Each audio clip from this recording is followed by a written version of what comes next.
iBhayibheli kwaMesomthetho wabhala phansi wabeka umsesana wakhe kumkani ukuthi akukho umuntu oyongena endlini kakumkani engabizwanga ngokumkani.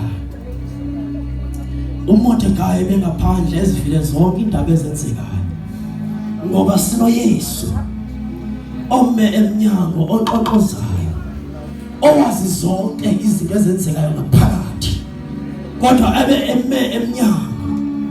Ethi iBhayibheli wathumela uMordekai wathi Esther ungaphakathi kodwa kunezinto ezenzekayo ongazaziyo. Haleluya. Wacinga uEsther kube ngaphakathi usindile ngoba kunabantu abathi baxa besebandleni basindile kodwa bengasindiswanga. Kunabantu abathi xa ngabe betshatile bekhonza bacinga babachate ngenene basindiswe kuba betshatile. Umtshato awenza usindiswe kodwa uYesu ngenxa yokusindiswa uyakunika umtshato osindisiweyo osisiqhamo sensindiso onayo.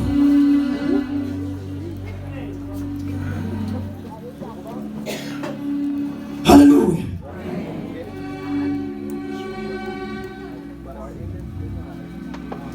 Wangena kwi-fasting evile bamayodwa azobulawa.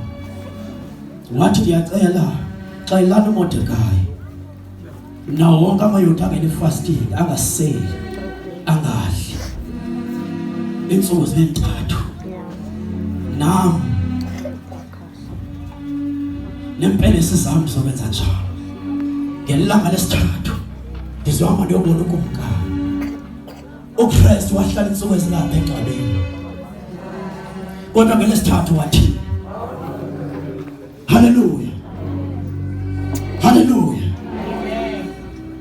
Wangena uEsther engabhungisanga endlini kakumkani ngoba intobeko inhlonipho ukumoya ukuthi kusisikhali sokuthi bakuvulela iminyango apho kuthiwa khona wena umngeni akuvulela iminyango apho kuthiwa khona wena uphume. Wathongena ngalomnyango uyabulawa kusayinwe phansi kodwa wenzisa uMigogo esikhilele chapter 3 verse 7 uthi lowo enene ngenyaniso oyingwele lowo unentshingo zendlu kaDavide lowo ukuvula kungabikho bani ovalayo atakuvala kungabikho bani ovulayo.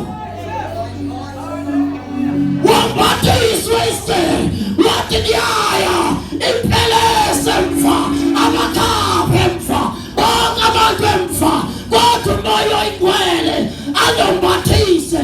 Ndiyabonana nalo ngabonana naye ngegunya likaYesu njengoDavide ejongene noGoliathi. Haleluya. Haleluya.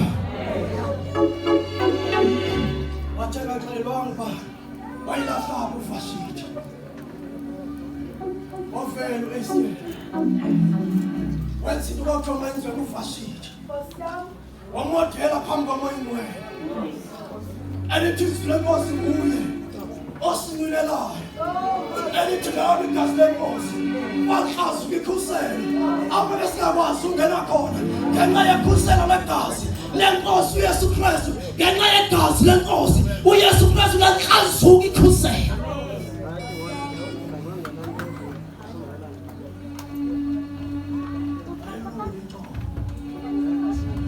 Ukumkani wayelula intoba Jesus. Ukumkani wayelula intoba wayolulela kuEsther. Jesus. Ngoba xa esonula intoba yayiluphawu lokuyamamkela.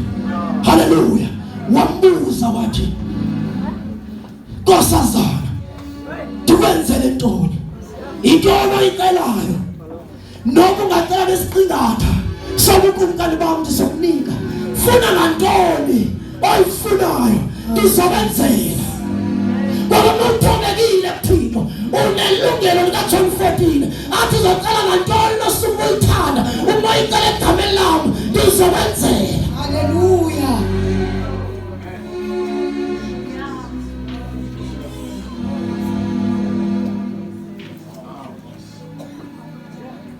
ngena ngentobeko.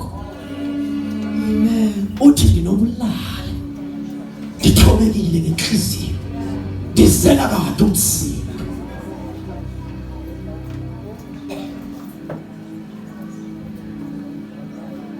Wangena abantu bejogile besithi impilo yokufa kwakhe owalethu izinkosi awunqamayo umphefumulo wakhe ewunqama ngenxa yendaba ezilungileyo lezi wozuza ngophilaphiweyo kalikhulu.